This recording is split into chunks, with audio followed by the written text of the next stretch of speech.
Olá, colegas do Tribunal Superior do Trabalho. Hoje viemos falar a respeito de um assunto que é muito próprio da filosofia, que é ética.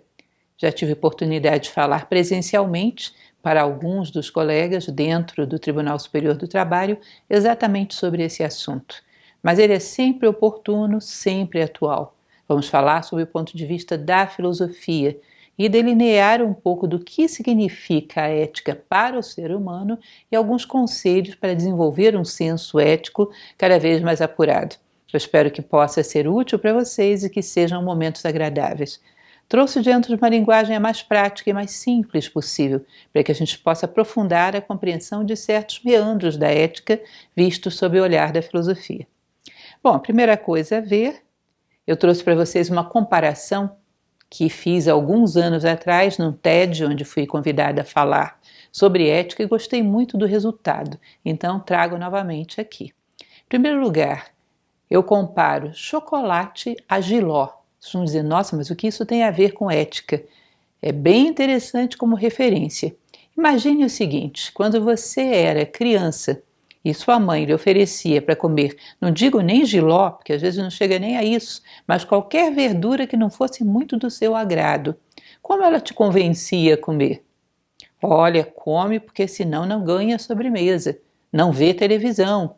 E assim você comia, não pelo jiló em si ou pela salada em si, mas pelo que você ia ganhar com aquilo ou pelo que ia deixar de perder. Ou seja, não queria perder a televisão, queria ganhar a sobremesa, ou seja, era sempre por outra coisa e não pelo jiló em si ou pela salada em si. E isso às vezes é meio complicado, porque quando temos a possibilidade de escolher o nosso cardápio ou quando não queremos tanto assim a sobremesa, o estímulo se vai. Agora, a primeira vez que você provou chocolate, uso chocolate porque é quase que uma unanimidade em termos de gosto. Quase todo mundo gosta de chocolate. Em algum momento da sua vida você imagina a sua mãe dizendo come chocolate porque senão não vai ver televisão? Ou come chocolate senão não vai ganhar sobremesa? Precisava desse tipo de estímulo para comer o chocolate? Ou o próprio chocolate tinha motivação em si? Não interessa se você ia ver ou não televisão, inclusive porque às vezes a criança considera o chocolate melhor do que a televisão. Não precisa de nenhuma motivação, nenhum prêmio ou castigo. Aliás, antes que alguém acabasse de oferecer o prêmio ou castigo, você já tinha comido o bendito chocolate. Observem essas duas coisas. Uma coisa que vale por ela mesma e a outra que só é estimulada por coisas posteriores, prêmios ou castigos. Será que a gente poderia aprender alguma coisa desse exemplo em relação à ética humana? Como nós escolhemos as nossas opções éticas? O que é verdadeiramente uma opção ética na qual a consciência humana participa? Já pararam para pensar sobre isso? Então eu proponho a vocês pensarem o seguinte, que exista uma ética jiló e uma ética chocolate. A ética jiló é o seguinte, seja justo, seja bom, seja generoso, seja honesto, porque senão você vai ser penalizado ou pela lei ou pela opinião pública, a sua reputação vai decair, ou se você o fizer, pode ser muito reconhecido, pode receber algum tipo de prêmio, pode ser benquisto pelos demais. E aí você pratica aquela ação, simplesmente por uma recompensa ou pelo medo de alguma perda. Mas se não houvesse nenhuma recompensa e nenhum perigo de perder nada, nós faríamos a ética só por ela mesma? Nós faríamos todas as condutas éticas que nos são pedidas pela sociedade porque gostamos delas em si, sem que nada esteja do outro lado como recompensa ou ameaça de castigo? E a chamada ética chocolate, o que seria?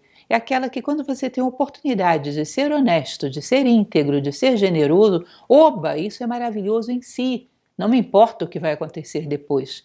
Eu vou ser porque sou humano e a natureza humana se delicia nos valores humanos. Portanto, curto, fico muito feliz quando tenho uma oportunidade de ser justo, uma oportunidade de ser generoso, uma oportunidade de ser honesto, sem necessidade de nada posterior. Vejam que interessante isso. nós temos uma certa confusão em relação aos motores que podem ser oferecidos a um ser humano. A princípio, nós achamos que é muito válido motivar tudo pelo prêmio e pelo castigo, mas não paramos para pensar que tem determinados momentos onde esse prêmio e esse castigo não vai estar presente e a pessoa vai ter uma oportunidade de ser justo ou injusto por motivação própria, sem nenhum olhar externo que esteja avaliando e contabilizando aquilo que ela faz. Nesse momento, o que ela vai ser? Essa é a questão fundamental da verdadeira ética humana, que não funciona por medo nem por desejo, nem por dor nem por prazer, mas por dever. Dever não como sinônimo de obrigação, mas no sentido de um compromisso com a nossa própria consciência e uma realização que alcançamos ao fazê-lo. Eu gosto de contar a história de um antigo filósofo, um filósofo grego da escola estoica, que era Epíteto. Epíteto, ele era, além de um grande filósofo, o que é curioso, ele era também um escravo. Um escravo em Roma de um cidadão que era tremendamente cruel, que era, por sinal, secretário de Nero, Epafrodito. Uma ocasião, Epafrodito se revolta com ele, porque ele haveria dito na sua filosofia, dizia mesmo, que era uma alma livre.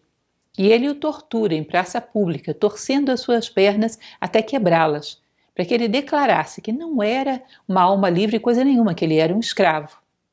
E Epíteto teria dito o seguinte: aquele que tem aquilo que me interessa, este é meu amo. Você não tem nada que me interesse, porque eu não me movimento por interesses. Portanto, você não é meu amo. Eu acho esse conceito de escravidão e de liberdade de uma atualidade tremenda. Percebam, se eu só me movimento por medo de alguma coisa, por desejo de alguma outra, aquele que tem na mão aquilo que eu temo ou aquilo que eu desejo é meu amo e faz de mim o que quiser, como se eu fosse um marionete. E nós estamos muito viciados a só nos movimentarmos por medo e desejo. Esse movimento horizontal que segue esses dois polos de medo e desejo é chamado tecnicamente da consciência animal. Como motiva um animalzinho? Ou você oferece para ele alguma comida, alguma coisa que ele goste, ou então pega um chinelo e ameaça bater. Não adianta você querer discutir sobre a justiça das suas atitudes como cão. Isso realmente não vai funcionar. Ou você oferece alguma coisa que ele gosta, ou oferece alguma coisa que o ameaça, e assim ele cumpre o que você quer. Agora, você percebe que isso para o ser humano é muito pouco e é ineficaz? Nós temos inúmeros casos na história recente, e inclusive agora estamos vivendo alguns desse tipo, onde acontece alguma pequena alteração social, algum movimento, alguma situação onde a normalidade se quebra. Nós vemos hoje, por exemplo, nos Estados Unidos, pessoas pelas ruas que você percebe muito bem vestidas. Vimos isso na Inglaterra anos atrás, vimos no Chile na época do terremoto. Pessoas de classe média que, por causa de alguma confusão, de algum distúrbio público, aproveitam-se da impunidade para quebrar vitrines e roubar coisas, carregar o máximo que podem. Eu já tive, digamos assim, o prejuízo e não o privilégio de estar no meio de uma situação dessas na Avenida Nossa Senhora de Copacabana, no Rio de Janeiro. E vi mulheres de salto alto tirarem os seus saltos e quebrarem vitrines. Isso é uma coisa assustadora. Você percebe que essa ética de coerção, essa ética imposta, baseada na consciência animal, ela é uma película de muito pouca cobertura. Qualquer tremor de terra, qualquer exceção, ela cai e se mostra o mesmo animal rude, o mesmo animal instintivo, mal trabalhado, a barbárie, que estava encoberta por uma película de adaptação social. Portanto, isso não é algo muito próprio dos seres humanos. Isso é aquilo que a gente costuma chamar de adestramento. Se passa alguém na sua rua e oferece adestrar o seu cão, eu sei que hoje existem novas correntes que trabalham de forma diferente no adestramento animal, mas o tradicional é através de pancada ou de oferecer um alimento. E, aliás, eu acho que até para certos animais mais inteligentes isso já não funciona muito bem, que dirá para seres humanos. Esse adestramento para o ser humano não muda a sua convicção, não muda aquilo que ele acredita ser a sua conveniência, não muda aquilo onde ele coloca o seu coração. Portanto, uma coisa é a ética por adestramento, que é a consciência animal. Outra coisa é a ética por convicção, que é a consciência humana, que é uma reta vertical. Isso seria a cruz de possibilidades do homem. O que é essa reta vertical? Imaginem vocês que eu tenha que fazer algo agora, nesse momento, tenho que tomar uma decisão. A primeira coisa que me pergunto é: o que a natureza espera de mim como ser humano? O que eu posso fazer para honrar a minha condição humana e corresponder à expectativa da natureza para com um ser humano? E aí eu vejo, é tal coisa que eu devo fazer. Eu não quero outra coisa senão fazê-la. Eu não quero outra coisa senão coincidir comigo mesmo. A minha única compensação é ser humana e não qualquer outra coisa. E se você vem e me diz, não faça isso que eu te ofereço um presente, eu vou dizer, o que haverá de mais precioso do que a minha condição humana? Olha, se você fizer isso, eu vou te bater. Eu vou pensar, bom, não haverá um sofrimento maior do que perder a minha condição humana, qualquer outra coisa é menor. A dor maior do ser humano é perder a si próprio, portanto, nem por medo, nem por desejo você me tira daqui. Porque a minha motivação é ser, é coincidir comigo mesmo. Portanto, como a minha motivação é interna, não há como a mão penetrar no meu coração e manipulá-lo. E isso dá ao homem autonomia, identidade e liberdade. Isso seriam corolários, consequências da verdadeira ética. Seguindo com esse raciocínio, então, vamos entender um pouco o que a gente trabalha na sociedade, qual a compreensão da ética hoje em dia e o que nós propomos, o que a filosofia propõe, uma vez que, reitero, a ética é uma disciplina dentro do campo da filosofia, como a verdadeira ética humana. Platão tem uma passagem em um dos seus diálogos, que é a República, que é belíssima, onde ele conta a história de um pastor lídio chamado Giges. Ele diz que Giges era um homem tremendamente honesto e elogiado e amado por todos daquele vilarejo. Isso, reduzindo bastante a história, ela é cheia de detalhes, resumindo para vocês entenderem o essencial. E Giges um dia, pastoreando as suas ovelhas, acha um túmulo onde ele acha um cadáver e esse homem estava com um anel, ele tira o anel desse corpo e coloca no seu próprio dedo. Curiosamente, ele percebe que quando estava na Assembleia dos Pastores, quando ele virava a pedra do anel para dentro da mão, ficava invisível. Todo mundo começava a falar dele como se ele não estivesse ali. Ué, cadê o Giges? Estava aí agora mesmo? Sumiu. Ele virava novamente a pedra para fora e todo mundo podia vê-lo novamente. Agora vejam bem, o Giges era tido como um homem extremamente honesto. Quando ele percebe que não era mais visível, ele começa a roubar, começa a profanar templos, começa a desrespeitar as mulheres, ou seja, faz tudo de iníquo que ele poderia fazer, tudo de vicioso que ele poderia fazer. Nós poderíamos dizer que Giges é um homem ético? Ou ele é aquilo que nós chamamos popularmente hoje, uma ética para inglês ver? Se ninguém me vê, por que eu seria ético? Ou seja, é algo só externo, essa película de pouca proteção. Você é o que você faz quando a última porta se fecha atrás de você. Imagine o exemplo de Robinson Crusoe, que eu costumo usar bastante. Você vive numa ilha deserta, ainda assim seria íntegro, seria respeitoso com a natureza, seria honesto, daria a cada ser da natureza aquilo que lhe corresponde, respeitaria toda a vida dessa pequena ilha onde você vive, ou seja, você seria você mesmo, com todos os seus princípios, os seus valores, ainda que não estivesse ninguém vendo? Porque se você não pode dizer sim, decididamente, a essa pergunta, o que de fato temos é uma película de pouca cobertura.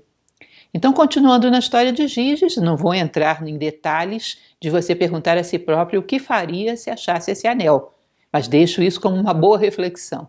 Mas Platão continua falando algo extremamente interessante. Ele diz que a partir dessa constatação, ele conclui que a maioria da humanidade não gosta da justiça, não gosta da ética. Ela pratica por quê? Imagine que todos não sejamos éticos e eu tento de alguma maneira explorar você. E você, como não tem o compromisso da ética, tenta me explorar também. Vai que você é mais forte, você é mais esperto. E nessa dividida eu saio perdendo. Então, para não correr esse risco, fazemos um pacto social, onde eu não causo dano a você e você não causa dano a mim. Agora, se houvesse uma possibilidade de fazer isso impunemente, sem que ninguém me desse nenhuma contrapartida de castigo ou de má fama, sem que houvesse nenhuma perda, por que eu não seria antiético? Por que não seria injusto? Percebam que isso é um elemento muito interessante, seria só uma película, um pacto social para que todos se sentissem mais seguros. Mas existem certas situações na vida que são verdadeiros anéis de Giges. Não pensem que o anel de Giges de Platão é realmente um anel encontrado em algum lugar, é um símbolo daquilo que você pode fazer sem ser visto por ninguém. Por exemplo, o seu pensamento nesse momento. Você crê que pode pensar qualquer coisa a respeito de quem quer que seja e que isso é absolutamente impune. E não é.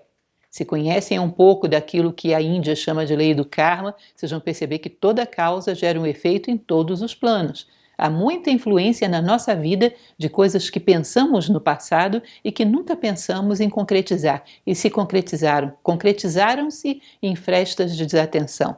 Mas nós achamos que é impune. O que pensamos? Nossos pensamentos são éticos? Nossos pensamentos são um anel de Giges. Outra situação muito interessante, o poder. Em geral, uma pessoa, ao longo da história, no mundo inteiro, quando detém o poder, ela se vê diante da seguinte situação: posso fazer o que eu quiser e as pessoas não podem me devolver à altura, porque o poder está na minha mão. Está na minha mão. Portanto, o poder torna-se também um anel de Giges. Daí que se diz que se você quer conhecer profundamente alguém, dê-lhe poder. Então tem uma série de situações onde de fato o anel de Giges existe. E o que Platão diz é incrível, porque nós percebemos que isso é real. As pessoas realmente não amam, em muitos casos, não amam a ética, é um pacto social. O que podemos esperar de transformação do mundo, de transformação da humanidade para um lugar mais seguro de viver, mais humano, mais dotado de valores, se os nossos valores são superficiais, são por coerção e não por convicção? Como podemos esperar alguma transformação de uma sociedade humana que se baseia apenas na opinião do outro e não em convicções profundas? Isso é um primeiro elemento fundamental a considerar, embasado na filosofia, não só a platônica, mas de várias outras tradições. A ética tem que ser de convicção. Tem que ser aquilo que você faz pelo que você é. Cada ser se realiza sendo aquilo que é. As plantas sendo plantas, os animais sendo animais, o homem sendo humano. E dentro da programação da condição humana está valores, virtudes, sabedoria. Continuando, existe uma certa resposta comum todas as vezes que eu falo sobre isso. Bom, como nós podemos fazer com que as pessoas que não foram educadas para amarem valores humanos passem a amar? Eu acho isso bastante curioso e compartilho com vocês, porque nós temos uma certa noção de que o nosso gosto é algo inexorável. Está formado, nascemos assim e é algo muito profundo, tem muita conexão com o nosso ser. Quando, na verdade, o gosto é uma construção, em geral, delegada à sociedade. Temos muito pouca participação na construção do nosso gosto. Platão, mais uma vez, costumava dizer que existe uma tendência natural no ser humano de gostar de algumas coisas e rejeitar algumas outras. E que uma sociedade que realmente trabalhasse pelo bem do homem deveria educar a sua tendência a gostar para que ele gostasse daquilo que lhe faz crescer como seres humanos, seja aquilo que o faz caminhar na direção dos valores humanos, e deveria rejeitar aquilo que o faz retroceder. Bom, nós não vivemos nesse momento perfeito, que na verdade é uma utopia que existe no plano das ideias e, portanto, pode existir algum dia, mas nunca existiu uma sociedade tão perfeita assim. O que ocorre? Nós percebemos que muito daquilo que gostamos não é algo que nos faça crescer como seres humanos, considerando o ideal humano de valores, virtudes e sabedoria, o ápice da pirâmide. Tem certas coisas que gostamos que mais nos animalizam do que nos humanizam, retrocedem a consciência humana no seu caminho em direção à plenitude da própria condição humana. Nem tudo que a gente gosta nos empurra em direção ao bem. Nem tudo aquilo que a gente rejeita é realmente mal. E Platão chamava a correção dessas características, aprender a gostar daquilo que é bom, que te faz crescer, e aprender a rejeitar aquilo que te animaliza, ele chamava isso de formação de caráter. E dizia mais, ele dizia que Se não existe uma formação de caráter adequada dentro de uma sociedade, o próprio homem, ao tomar consciência disso, ele tem poder mais que suficiente para reformar inteiramente o seu caráter. Ou seja, aprender a trabalhar sobre as coisas que ele gosta e as coisas que ele rejeita. Portanto, um elemento fundamental para podermos realmente transformar a nossa relação com a ética humana seria aprender a gostar. Perceber dentro do nosso leque de possibilidades que muito daquilo que gostamos e que rejeitamos não foi uma escolha nossa, veio de uma certa adesão inconsciente ao modismo da época e que muitas dessas coisas de fato nos prejudicam. Muitas portas se fecharam porque rejeitamos excelentes oportunidades por um capricho emocional que não tinha nenhum fundamento em valores.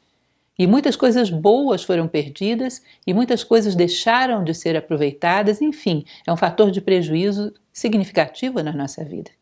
Vejam bem que o que eu estou falando é algo bastante significativo, que eu chamo a reflexão de vocês. É preciso acreditar que o homem pode mudar, que o homem não é um produto pronto. Quando abrimos, às vezes, alguns sites na internet, vemos lá, em construção. Isso é a condição humana. Estamos em construção. Nós podemos chegar a nos tornarmos o que pretendamos e trabalhamos com a vontade suficiente, ou seja, ter um objetivo e trabalhar para ele sem pressa e sem pausa, mas com uma vontade canalizada e inexorável. A alquimia medieval, talvez muitos de vocês já tenham ouvido falar sobre isso, aquela que falava da transformação do chumbo em ouro, na verdade não era nem de chumbo nem de ouro que eles estavam falando, aquilo era uma metáfora, um símbolo. O que eles falavam era em transformar o chumbo da ignorância no ouro da sabedoria. Ou seja, eles falavam de transformar seres humanos em seres humanos de ouro, que era a forma como conheciam os sábios. Ou seja, o ser humano pode ser transformado por si mesmo, na direção que ele escolher conscientemente. Ou seja, podemos reaprender a gostar. Refletir sobre as coisas que gostamos, colocar aí um pouco de vontade e treinar para gostarmos daquelas que rejeitamos. Eu sempre conto um episódio que é bem banal, bem bobinho, mas serve à guisa de exemplo. E quando eu entrei em Nova Acrópole, eu tinha algumas tendências de gosto, por exemplo, odiava todo refrigerante dietético. E uma vez, ao ouvir uma aula sobre essa questão do gosto que pode ser transformado, eu quis fazer uma experiência bem concreta, então vou mudar o meu paladar físico. Vou aprender a gostar desse tipo de refrigerante que eu detesto. Uma vez por dia, por um mês, vou tomar um copo disso. E foi muito curioso, gente. Não vou falar do mérito da escolha, porque eu sei que esses refrigerantes não são grande coisa, mas o fato é que não demorou um mês. Em 15 dias, eu já não reconhecia mais o refrigerante normal e o refrigerante dietético. E durante muito tempo na minha vida dava preferência ao dietético, algo que antes eu não suportava nem o cheiro. E essa experiência valeu para mim como um símbolo de um conjunto de coisas que podem ser feitas. Se eu posso mudar o meu paladar físico, que é algo mais grosseiro, mais denso, não posso mudar antipatias, preconceitos, rejeições absolutamente imaturas, infantis? Não posso construir possibilidades mais sólidas? Há uma frase de um filósofo bastante recente, século passado, chamado Sirihan, que ele dizia que a depuração do gosto consiste na evolução humana. Ou seja, evoluir, crescer, nada mais é do que depurar o gosto. Pensem um pouco sobre isso. A vibração onde estamos, as coisas com que nos identificamos reforçam em nós as nossas características. Se elevamos um pouco essa vibração, crescemos junto com ela, começamos a ter afinidade com coisas que nos puxam para cima. Então essa questão da formação do caráter, da depuração do gosto, tem muito a ver com a verdadeira ética humana. Estamos aqui para aprender a gostar de ser humano. Gostar da condição humana e não irmos para ela por debaixo de chicotes ou de prêmios, como aquele burrico que anda com uma coisa pendurada diante dele. Isso não é próprio do ser humano. Então, educar o gosto para gostar de ser ético é a única forma de sermos éticos de um jeito tal que nenhuma circunstância, nenhum sofrimento, nenhuma questão ambiental possa tirar isso de nós. É uma boa reflexão. Uma coisa importante que podemos agregar a tudo isso que já foi dito é a questão do desenvolvimento da vontade. A vontade humana é uma espécie de determinação, mas elevada à sua máxima potência. E disse que a vontade humana, na prática, poderia ser traduzida em 2 atributos: decisão no plano mental e perseverança e constância no plano físico. Se você decide, eu quero ser uma pessoa justa, eu quero ser uma pessoa ética, eu quero agregar valor ao mundo, eu quero sair daqui maior do que entrei, e fixa isso como objetivo, no plano físico é simplesmente caminhar sempre para isso, aparando arestas, corrigindo erros, aperfeiçoando em cima dos erros, com perseverança e constância, sem pressa e sem pausa. Se alguém quer te deter, pode te segurar no plano físico, que é um obstáculo de pouco prejuízo, logo depois você retoma o ritmo. Ou pode entrar no seu plano mental e colocar: será? Será que vale realmente a pena ser ético no mundo onde ninguém o é? Se você é capaz de afirmar a sua identidade sobre qualquer circunstância, a vontade é um propulsor tremendo, que é capaz de transformar o chumbo em ouro, a consciência chumbo numa consciência ouro, ou seja, humanizadora, ética, justa, digna de todos os atributos humanos. Outro elemento importante, trouxe para vocês uma história, vamos contar bem rapidinho, que vai falar sobre a questão da identidade, que talvez não seja um elemento importante, talvez seja o mais importante de todos. Dizem que havia um mestre que vivia num mosteiro zen, da tradição zen budista japonesa. E nesse mosteiro, ele era muito antigo, em determinado momento ele começou a desmoronar. E as pessoas que ali viviam, os monges que ali viviam, foram para o seu mestre e perguntaram: mestre, o que vamos fazer? Esse mosteiro está quase desabando. Aí o mestre resolveu aplicar neles uma prova. E disse: bom, é verdade, o mosteiro está quase desmoronando, né? Mas nós não temos recursos, somos monges mendicantes. De onde vamos tirar recursos para reformá-los? Ah, já sei, tive uma ideia. Vocês vão àquele povoado mais próximo e roubem. O quê, mestre? Roubem o máximo que vocês puderem. Porém, uma condição fundamental: não deixem que ninguém os veja, porque a fama do mosteiro está em jogo, é uma reputação secular. Roubem o máximo que vocês puderem, mas só roubem se ninguém os estiver vendo. E os jovens ficaram bastante conflituados a princípio, mas foram. Eram as ordens do mestre. Quando ele entra no mosteiro, havia um jovem que tinha ficado.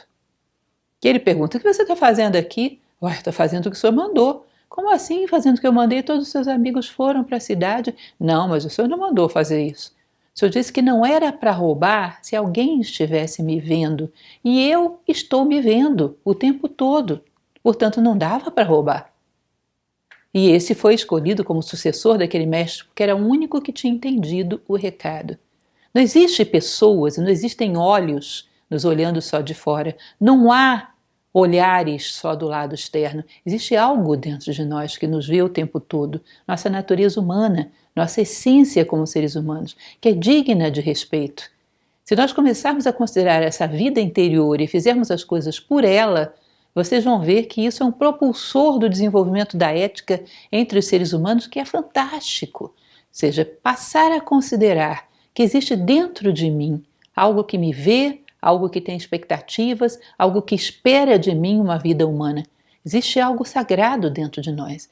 E começar a trabalhar com esse centro sagrado, ter uma possibilidade de contato com ele, vida interior, reflexão, criação de ideias próprias, identidade, e começar a considerar o que a nossa própria dignidade, o que a nossa própria honra, o que a nossa consciência, enfim, pensa de nós como mais importante do que qualquer outra coisa. Isso é um processo de geração de ética fora do comum, a construção de uma identidade profunda, bem enraizada. Em geral, são as árvores mais bem enraizadas que dão os melhores frutos. Começar a considerar essa possibilidade de vida interior, que tantas vezes ignoramos e rejeitamos ou nem tentamos estabelecer, morremos estranhos para nós mesmos, totalmente voltados para fora. Aí existe uma fonte, um laboratório onde todas as virtudes humanas podem ser temperadas, construídas e trazidas à tona. Quem está te vendo? É exatamente o assunto que falamos. De vez em quando provocar um ponto de encontro com esse ser que de dentro de você está te vendo. Vivemos um excelente momento para isso. Um momento onde fomos isolados do mundo exterior. Abre-se a possibilidade de um diálogo interno. de estabelecer uma reflexão sobre quem somos nós no meio de tudo isso. Se procurarem a etimologia da palavra inteligência, vem de intellegere, escolher dentre. E o maior ato de inteligência, pasmem, é escolher dentre todas as coisas que o mundo sugere que você seja, quem realmente é você. O maior sintoma de inteligência é a identidade. E vivemos um excelente momento para começar a procura e a construção da nossa própria identidade. Virar-se para dentro, estabelecer um diálogo frutífero e começar a respeitar essa essência humana que vive em nós. E isso é uma fonte de ética, da verdadeira ética humana. Bom, Platão costumava dizer que é melhor sofrer uma injustiça do que cometê-la. Eu concordo com ele. Isso num diálogo chamado Gorgias, ele falava sobre isso. Ele dizia que o que um homem, ao praticar uma injustiça, perde é algo que é irremediável, dificilmente poderá reaver, que é a sua dignidade, é a confiança em si próprio, é o respeito diante do seu próprio ser. Ele profanou aquilo que ele tinha de mais sagrado. E isso é uma perda muito difícil de ser recuperada. Aquele que foi injustiçado perde bens materiais, perde a fama, perde alguma coisa momentânea, mas o essencial, que é a sua própria dignidade, o respeito a si próprio, isso ele não perde. Aí você pode me dizer, bom, e se ele perdeu a vida, perdeu tudo? Será que só sobreviver fisicamente é tudo? Será que não seria mais interessante uma vida digna, ainda que não tão longa? Existem várias tradições que falam sobre isso. O problema é que nós vivemos um foco na mera sobrevivência. Sobreviver o mais prazerosamente possível. E isso é a essência, o objetivo de vida no nosso momento histórico. Então essa frase de Platão é muito sugestiva. É melhor sofrer uma injustiça do que praticá-la. Quem pensa assim não atenta contra a ética. A minha perda seria irremediável. Não há vantagens externas que compensem isso, ao entender uma frase como essa. René Descartes, ele costumava dizer, a ética é própria de almas fortes, capazes de educar as paixões na obediência a princípios. Almas fortes, ou seja, a ética é uma prova de fortaleza, de capacidade de estar tão centrado naquilo que se é, que você pode impor a sua identidade sobre as circunstâncias. E aí você não passa a ser um produto do meio, você passa a ser um produtor do meio, você vira o jogo. E os homens cuja identidade é muito sólida, esses criam novas circunstâncias históricas, esses mudam o mundo, esses mudam a história. Enquanto que o mero homem massificado, superficial, às vezes nem ler a história não lê. Esse também é um outro ponto de vista muito interessante. A mitologia grega falava sobre o mito do Minotauro e do Centauro. Se vocês perceberem, o Minotauro tem uma cabeça de touro e um corpo de homem, enquanto o Centauro, da cintura para cima, é humano e para baixo, um cavalo. Todos dois são uma mistura de humano e animal. O animal é todo aquele conjunto de instintos e pulsões que garantem a nossa sobrevivência, e ele não é mau, mas ele deve ser educado na obediência ao humano. Você sabe se um ser humano realmente o é, não pela fachada, pelo rótulo, mas pelo que predomina e dá a direção dentro dele. Você pode ter o potencial humano adormecido e ser dominado por instintos. Isso é um ser humano em potencial, mas na sua prática ele se comporta como um bruto, como um animal grosseiro. Pelas vossas obras vos conhecerei. Ou seja, não basta a embalagem. Você não acha que um produto é bom porque o rótulo é belo. Você tem que colocá-lo em ação. Se é um produto de limpar o chão, jogue no chão e veja como ele limpa. As coisas não são definidas pelo rótulo. Tampouco o homem é definido pelo rótulo. Define-se quando ele começa a entrar em movimento e você vê que as suas ações são guiadas pelo humano. Os valores predominam sobre as pulsões instintivas, sobre o egoísmo e todos esses elementos da barbárie que já deveríamos ter dominado. Não é à toa que o Minotauro era um bruto e o Centauro, como Quiron, era um sábio, que educou grande parte dos heróis da Grécia. Ou seja, aí há uma mensagem simbólica por trás, e aliás há por trás de todos os mitos.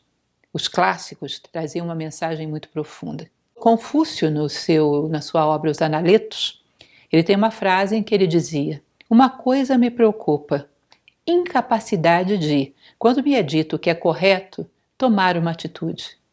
Ou seja, se você compreende que algo é injusto, que algo é causa de dor, que algo degenera a sua condição humana, que algo te fere profundamente. A compreensão mental tinha que ter a capacidade de se impor como uma conduta. É muito estranho um momento histórico onde falamos de tantas coisas e vivemos tão poucas. Só é útil o conhecimento que nos torna melhores. Honrai as verdades com a prática. Ou seja, uma vez que temos vários compêndios de ética, o que você imaginaria que acontecesse? Quanto mais temos reflexões intelectuais, mais temos vidas mais morais. Mas acontece o contrário. Nós temos cada vez mais escritos e cada vez menos prática. Isso significa que a nossa maneira de adquirir conhecimento não está sendo voltada para viver esses conhecimentos, mas apenas para acumulá-los e ostentá-los, o que é uma coisa muito curiosa e estranha, que deveria ser revista, inclusive na nossa maneira de educarmos a nós mesmos e aos demais. Ou seja, não é uma questão de quantidade, é uma questão de qualidade. O que eu faço da minha vida a partir de tudo aquilo que eu sei? Isso me serve para responder às circunstâncias de uma maneira humana a partir daquilo que eu sei? Ou se torna um mero acúmulo para alcançar um status social? Um outro elemento que daria uma única palestra só sobre essa discussão. Helena Blavatsky, como falei para vocês ainda há pouco, ela tem uma frase que diz: honrai as verdades com a prática. Essa frase, recentemente citada por mim, ela reduz de uma maneira muito simples a questão da ética. Tudo aquilo que eu acredito como belo, como bom, como justo, imediatamente se torna vida. E isso agregado a um outro valor que é fundamental, que é a capacidade da empatia, de sentir o drama do outro, a dor do outro, sentir a vida do outro como se fosse uma parte da sua. Se você acredita em várias correntes filosóficas e mesmo teológicas que dizem que a humanidade é um corpo só, a humanidade é uma unidade, como um grande corpo, se somos um, a maior parte de você são os outros. Os outros são parte de você, assim como a minha mão e o meu pé são parte de um único corpo. E seria insensato que a minha mão desejasse ou sentisse prazer com a dor no meu pé, porque reverbera também nela. E se o meu pé gangrena e mata o corpo, ela morre junto. Então, uma das questões fundamentais da ética, além de honrar as verdades que aprendemos com uma vida coerente, seria sermos capazes de nos sentir realmente unos com os demais. Um desenvolvimento legítimo da empatia e não meramente uma fachada. A empatia talvez seja uma das palavras do nosso momento histórico, que inclusive está em moda, mais faladas e menos compreendidas, mais faladas e menos praticadas. Também eu duvido que uma pessoa verdadeiramente empática pudesse ser uma pessoa não ética. O professor Jorge Ângeli Braga, que é o fundador de Nova Acrópole, tinha uma frase que também é muito pertinente nesse momento. Ele dizia: você não vive daquilo que você come, você vive daquilo que você assimila. Daquilo que você come, uma parte o seu corpo assimila e o resto ela descarta. Nós vivemos daquilo que assimilamos. O quanto de tudo que tem sido dado para você foi realmente assimilado e integrado e se tornou uma resposta tua diante da vida. O quanto disso que estamos falando agora será assimilado, integrado e comporá uma resposta tua para a vida, renovada, melhor, mais humana. Também uma pergunta fundamental no caminho de quem quer pavimentar uma verdadeira ética, de quem quer chegar a uma verdadeira ética. Existe também uma passagem platônica que eu acho muito pertinente. Platão costumava dizer que a melhor coisa que podemos fazer por aqueles que amamos é crescer como seres humanos. Portanto, ao invés de nos queixarmos que não há ética no mundo, por amor àqueles que já amamos e àqueles que deveremos amar, nós deveríamos crescer e integrar uma legítima ética em nós mesmos e ter a certeza que todas as portas fechadas atrás de você ainda há motivação de ser íntegro, de ser ético, de ser coerente. Respeito, segundo Immanuel Kant, é uma das virtudes mais interessantes do ser humano, que vem de respitere, olhar mais uma vez, saber ver. E uma das coisas fundamentais é olhar para nós mesmos, saber ver e ver se somos humanos ou não. E não há nada mais precioso do que respeitarmos a nós mesmos por aquilo que somos, por aquela parcela sólida de humanidade que soubemos conquistar. Um homem ético tem um profundo respeito por si próprio e por isso e a partir disso pode respeitar os demais. Por fim, fechando essa nossa conversa, que eu espero que tenha sido frutífera para vocês, uma das coisas que também é muito comum que eu ouça nas minhas palestras sobre ética: vale a pena uma única pessoa ser ética num mundo onde ninguém é? Mais uma vez, a celebração da quantidade em detrimento da qualidade. Fomos educados assim, é uma consideração que imediatamente nos surge.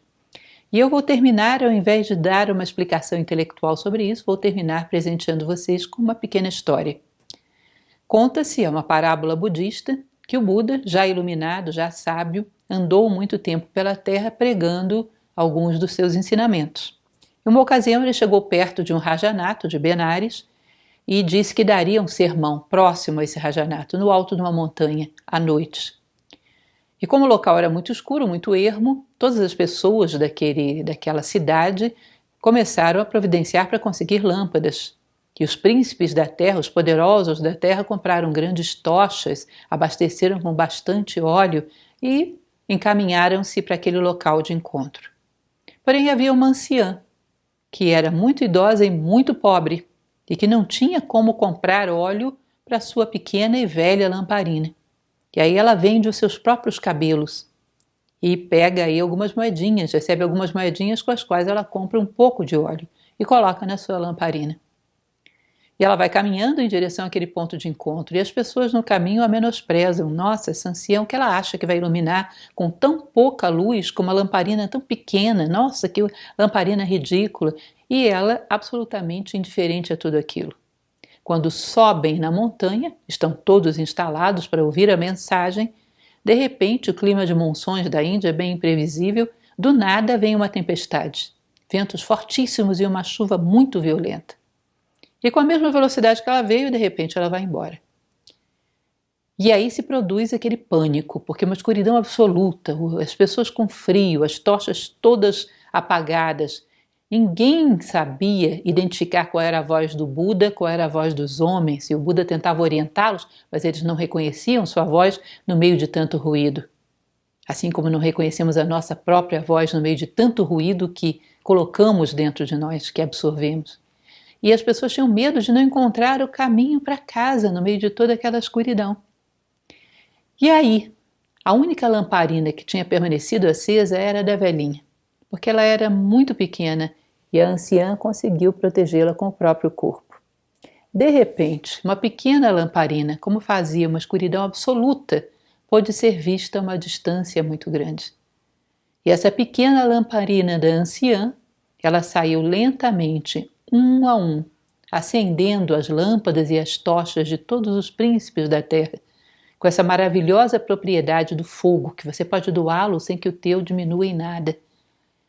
E lentamente se faz novamente a luz, e se faz o calor, e as pessoas podem reconhecer a voz do Buda e a voz dos homens, e podem encontrar novamente o seu caminho de volta para casa. Essa parábola, que não para aí, tem uma série de outros elementos, mas eu gostaria de fixar nesse ponto, ela mostra que quando o mundo se faz escuro, ou seja, quando carecemos dos valores humanos fundamentais, um pouquinho que tenhamos é luz, que pode ser visto a uma distância muito grande. Vocês não podem dizer, por exemplo, não existe nenhum lápis nessa sala. Se eu pego um lápis e mostro para vocês, não, eu tenho. Já existe um lápis nessa sala, eu tenho um. Não existe ética nesse mundo, bom, se eu tenho, eu digo, opa, existe. E a ética e os valores humanos, como fogo, podem ser entregues sem que percamos nada deles. E quanto mais escuridão se faz, mais uma chama, ainda que pequena, pode ser vista a uma grande distância e tem um grande poder de propagar. Esse é um dos elementos que o nosso momento histórico alimenta em nós um elemento muito mórbido, que é a perda de fé em nós mesmos, a perda de fé no indivíduo, como se um ser humano não pudesse fazer nada, ou como se a humanidade fosse incapacitada para fazer alguma coisa. Um pouco de firmeza, de respeito por si próprio, um compromisso sério de aperfeiçoamento, não é perfeição, mas um compromisso de aperfeiçoamento, faz com que todos nós possamos ser uma chama. E quanto mais escuro se faz o momento histórico, mais uma chama pode ser vista a longa distância e tem esse poder de se propagar. Então, uma coisa fundamental, não perdermos a fé em nós mesmos, não perdermos a fé na humanidade e acreditarmos que podemos transformar a nós mesmos e, através do nosso exemplo, colocamos um novo item no menu de opções da humanidade. Através de nós, muitos podem chegar a ser. E devemos fazer pelo que somos e por uma atitude de amor para com os demais. Temos o dever de ser humanos, porque é isso que a natureza espera de nós.